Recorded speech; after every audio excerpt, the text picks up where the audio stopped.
Kung ang ibang mga fans ay nire-request na ang LeBron at Steph duo sa NBA, ang Dallas Mavericks legend naman na si Dirk Nowitzki umaasa na ang Dallas makukuha si Nikola Jokic at maipapartner kay Luka Doncic. Magiging magka-teammate yung dalawa sa farewell tour or farewell game ni Goran Dragic. Maglalaro din sana doon si Dirk pero parang hindi natuloy. Andun pa sina Steve Nash, Luis Scola, Chris Bosh at iba pang European player. Base kay Luka sa press con, ang gagawin lang naman niya, i-feed lang ng i-feed ang bola kay Nikola Jokic pagdating ng game. So ibig sabihin ipapasa kay Jokic, hindi kakainin yung bola. Exhibition game yun na naging magka-teammate din naman si Jokic at si Luka sa All-Star game sa NBA. Nagkaroon na rin kasi ng discussion na maging magka-teammate si Luka at si Jokic sa isang NBA team. Sinagot na rin ni Jokic ang possibility na yon, na open naman siya pero ayaw niyang umalis ng Denver. Ang chance nila na magsama kung si Luka ay maiinis sa Dallas at doon siya aalis. Gusto rin kasi ni Jokic yung management ng Denver, lalo na yung ginawa sa kanya dati, immediate tinanggal yung club option para maaga siyang mapapirma ng max contract. Parang nahabol pa yung taon noon ni Nikola Jokic. Parang si Nikola lang ang naalala kong tinanggal agad yung club option sa ikatlong taon para mapapirma agad ng long-term contract. Ngayon naman namamagitan si Dirk na inaasahan niyang magiging magka-teammate yung dalawa. Kaso si Jokic naman ang gusto niyang lilipat ng Dallas at si Luka expected niyang sa Mavericks matatapos yung karir.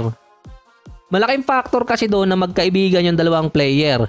Meron naman din mga super friends ang nagsama sa isang team para makakuha ng championship. Pero yung setup doon, nagpababa ng kontrata yung ibang players. Si Luka at si Jokic close din dito kay Dirk. Aminado din naman si Dirk na hindi niya sigurado kung mangyayari magsama yung dalawang player. Siguro kung mid-2010 era baka nangyari pa yon. Pero ngayong 2020 era parang mahirap na. Kasi nga nakikita na yung mga teams umiiwas na.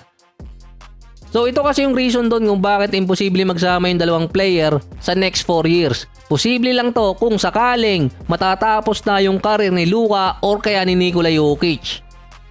Ang kontra kasi ni Nikola at ni Luka halos naka-align. Matatapos yung kontrata ni Nikola by 2028, player option ang taon na yon para sa kanya. Nasa supermax contract pa si Jokic. Si Luka naman by 2027, meron din siyang player option nun. Dahil meron player option si Luka at si Jokic, pwede silang pumirma ng contract extension isang taon na mas maaga.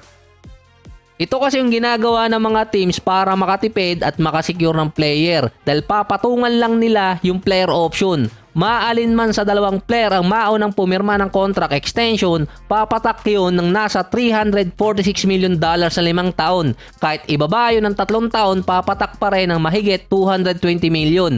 60 to 70 million per year ang posibleng makuha ng mga player. Yung isa pa doon pwedeng umabot pa ng $80 million per year kahit si Luka or kaya si Jokic.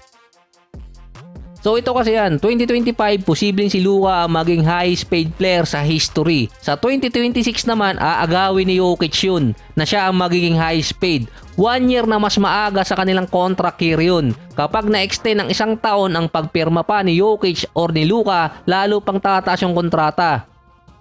Dahil si Luka at itong si Jokic ay naka-align na makakakuha ng mga biggest contract, ang pinaka-lowest na combine ng dalawang player, $120 to $160 million. Ang salary cap ngayong taon, $140 million. By 2027 or 2028, ang estimated noon papataka ng $182. Iba kasi yung senaryo na sa Boston dahil meron dalawang players doon ang nasa $300 million, si Tatum at si Brown. Dahil yung dalawang players naka-bird rights, kahit yung mga sinain pa nila na extension, merong exception doon. Ang pinakapalapit na pwede mangyari kung magsama sa team si Jokic at si Luka ay yung nangyari sa Phoenix Suns. Hirap silang kumuha ng player. Based pa sa estimated contract, meron tig $80 million si Luka at si Jokic. Pwedeng nasa $70 million. At papatakan pa rin nun, mauubos agad yung salary cap sa dalawang players pa lang. Depende na lang kung sa next 4 years, merong isa kay Luka or kay Jokic ang magpababa talaga ng todo ng kontrata.